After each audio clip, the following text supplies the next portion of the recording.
What is going on, everybody? Welcome back to Phones and Drones. Galaxy Watch 4 is here, been out for a little while now, and this is a big deal.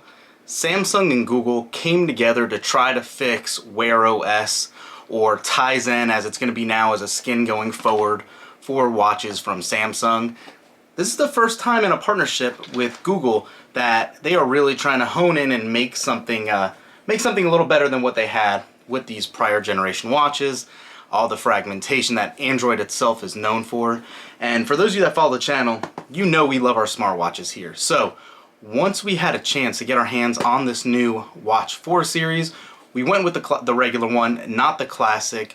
So having said that, let's jump right into this one and see why I think this is going to be a good buy for the majority of you guys.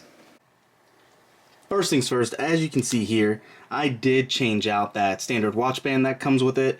Nothing wrong with it. I actually really did like it. It was pretty comfortable, but I went with one of Samsung's other hybrid leather and silicone straps, and I really do like this one, especially with this green colorway. I think it really looks elegant. So now, going back to what we were talking about, so the 44mm and the 40mm are very comparable. I apologize. The 44 on both sizes are 1.4 inch displays, and on the 40 it's a 1.2. So again, keep that in mind. You're not going to get anything over a 1.4 inch display. With that, you're getting a 361 milliamp hour battery on the 44, which this is, and on the 40mm you're getting a 247 milliamp hour battery. As usual, they do come with LTE if you opt for that option. I never do, just because I can't justify the cost, so usually just go with the Bluetooth, Wi-Fi, and GPS model. It works perfectly well. You are getting a somewhat of a sleeker watch. It's not as bulky as some of the other ones I've used. The resolution on that screen is 450 by 450 as well, and it does have that cornering Gorilla Glass DX Plus on it. Again, this is Android Wear OS. It's running One UI Watch 3. So again, this is that new hybrid kind of overlay that Samsung's implemented here. I really do like some of these watch faces it comes with. They're very interactive and kind of catchy to look at. I don't think necessarily they're terrific by any means, but the best thing is now that since it actually does come with the ability to run the Google Play Store, you can just download plenty of new ones. There's been numerous ones available on the Play Store for a long time now, and the new Samsung Galaxy Watch 4 series can take advantage of that. It is running an Exynos W920 5nm chipset. It is also a CPU that is a dual-core 1.18 GHz Cortex A55. These are all just numbers.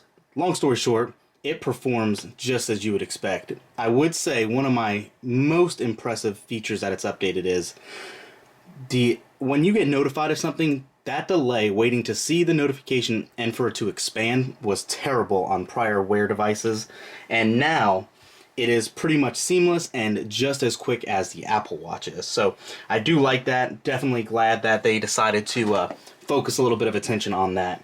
Speaker is great. The person who is on the other end of my calls, who's receiving the calls, couldn't even tell I was on a watch. Said it sounded terrific. So keep that in mind. It's very nice to have. There is NFC for Google Pay or Samsung Pay now, so keep that in mind. You can use Google Pay if you choose, as well as, since you have that flexibility of the Google Play Store, you can install some of the different apps on here to use Gboard even, like I do. So if you are going to communicate with somebody on a text message like I had here, you can actually respond back very easily and do it right with Google Voice. So that is very much better than the options you had with anything else built in prior. So I definitely do like it. It's pretty quick and seamless, so keep that in mind as well. Obviously it does still charge with the Qi wireless charging puck that it comes with in box. It does take a little while to charge, so keep that in mind. It's not the fastest. It takes probably about an hour and a half, if not a little more, to go from 0 to full, but I did just want to call that out for you guys. Beyond that, you are getting a couple of color options. You have black, pink, gold, silver, and green. Like I said, this is that green colorway with that mustard colored strap. I think it really looks good, especially this combination itself. So, but there are color options as well as those size options as usual. So, just something to keep in mind. One call out I will say, since this is somewhat of a leather band, you can see somewhat of warping on here. As you can see in some of the clips, I did wear it in the pool, so it is not necessarily too ideal for that, since it did get wet, and leather does not take to water too well, but still works nice. It actually made it a little more flexible and easier to connect. But just a random little call out there as well. Again, you do have the new classic model that has the physical rotating bezel as opposed to the digital one here. I have had an active in the past and never had an issue with the rotating digital bezel here, and you can see it works pretty seamlessly. I haven't had any real issues with it. Could always just swipe if you choose not to use that digital bezel, but I can tell you it is definitely not as sensitive as it has been in the past.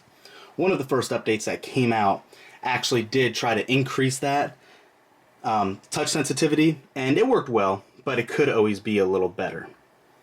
I'm going to go ahead and open the Galaxy Wear app right here as well, so you guys can see just what you get. If you're familiar with any other Galaxy Watch, you'll know what to see, but you can see this was just coming off the charger, 97% battery, which gives you about 2 days and a couple hours left.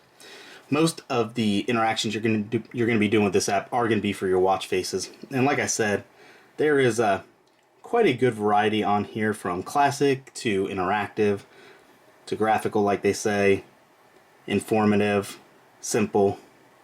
There is a good assortment here of watch faces.